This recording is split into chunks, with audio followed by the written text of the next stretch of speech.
E aí, pessoas, beleza? Pessoas, vocês, por um acaso, nesses últimos tempos, tiveram algum problema com documentação? Tipo, você precisava fazer alguma coisa, todos os seus documentos são válidos, porém, ele não era válido para aquele tipo de situação que você tinha se proposto a fazer naquele momento, naquele dia. Então, essa é uma situação que eu passei e eu vou trocar essa experiência com você agora.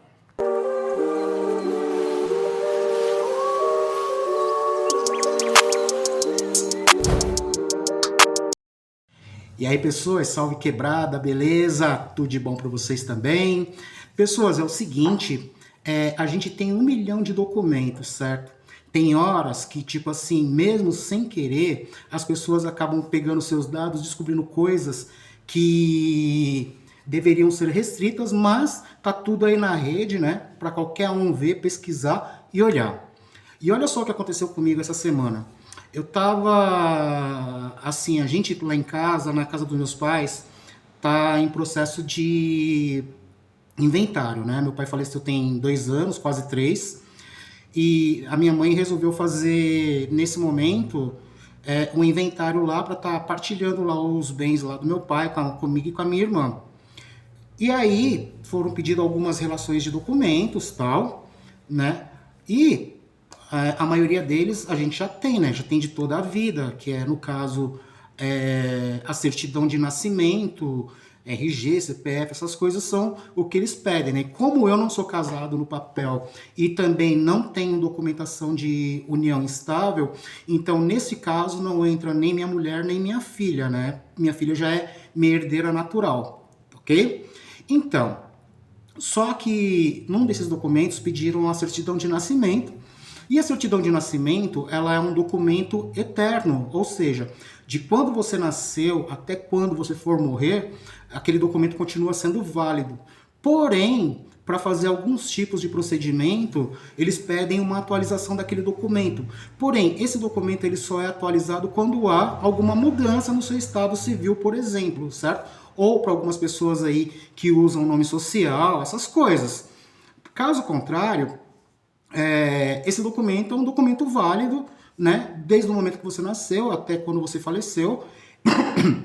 Provavelmente, quando aconteceu o óbito, talvez eles precisem disso para alguma coisa, mas é muito raro que você encontre esse tipo de documento em algum canto. Eu, por exemplo, eu tenho esse documento desde quando meus pais foram lá e emitiram ele lá quando eu nasci. Certo? Eu sou natural de Santo André, eu nasci em Santo André, nunca morei naquela cidade, porém, já trabalhei ali há algum tempo, fiquei lá 11 anos trabalhando naquela cidade, né? Faziam quase 3 anos que eu não ia lá, né?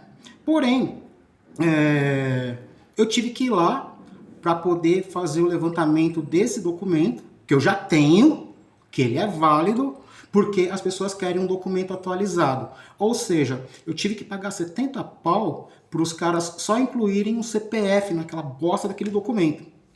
Ok? Beleza. Só que chegando lá, eu tentei fazer isso aqui na posição online, né? Então, ia ficar daqui de casa mesmo, tal. Você entra lá no site do governo, faz o levantamento, paga a taxa e espera os caras te encaminharem em 5 dias úteis. Mas eu não estava conseguindo fazer isso porque esse documento ele estava com um erro, que foi na hora que a pessoa tirou ele do analógico lá, tirou do livro para digitalizar, a pessoa que estava fazendo isso acabou errando o nome da minha mãe, então por esse motivo eu não conseguia fazer ele pela versão online. Então eu tive que ir lá, fui lá, conversei com a moça, ela pegou e me explicou tudo o que estava acontecendo, ou seja, a minha mãe é uma pessoa e lá estava constando outra, se bem que o nome do meu pai, o meu nome, estava tudo certinho no livro, tal, tudo certinho, então foi fácil para ela achar lá no arquivo, não demorou muito não. Porém, eu vou ter que esperar 5 dias úteis para pegar um documento que eu já tenho, pagar uma taxa que eu já paguei e não é uma taxa barata, certo? Por um documento que, se daqui 90 dias eu precisar de novo, ele perde a validade e eu vou ter que fazer tudo novamente. Ou seja, É um documento que vale, mas não vale. Então, para que tem essa bosta aí? É que nem seria o RG, que de 10 em 10 anos você vai lá e troca, mas tudo bem. Aí tem a mudança facial, aí tem algumas outras coisas, mas, meu, certidão de nascimento é uma coisa única, né? E não deveria ter essa burocracia toda, não. Mas, enfim, foi o que aconteceu, né? E eu tô partilhando isso aí com você. Se você já passou por essa situação, comenta aqui também, cara. Vamos ajudar todo mundo a se reorganizar, porque, ó, se você não passou por isso, pode ter certeza que uma hora você pode acabar passando, entendeu? E esse papo de inventário, como se você for precisar de passaporte, de repente, dependendo do banco que você for abrir uma conta lá, eles vão estar te pedindo esse documento. Se você fizer 7, 8 ações por ano, pelo menos umas 2, 3 vezes, você vai precisar, dependendo da instituição, ficar tirando segunda via desse documento, que é uma puta de uma sacanagem, um puta de um roubo. Tá certo? Um abraço pra você e até a próxima.